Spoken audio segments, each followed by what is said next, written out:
Okay, buttons are completely touch activated.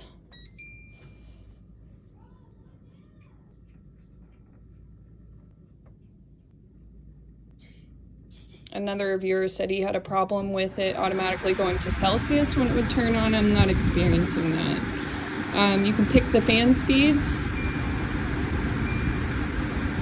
And when you select the mode, you can go to just fan, dehumidify, or AC.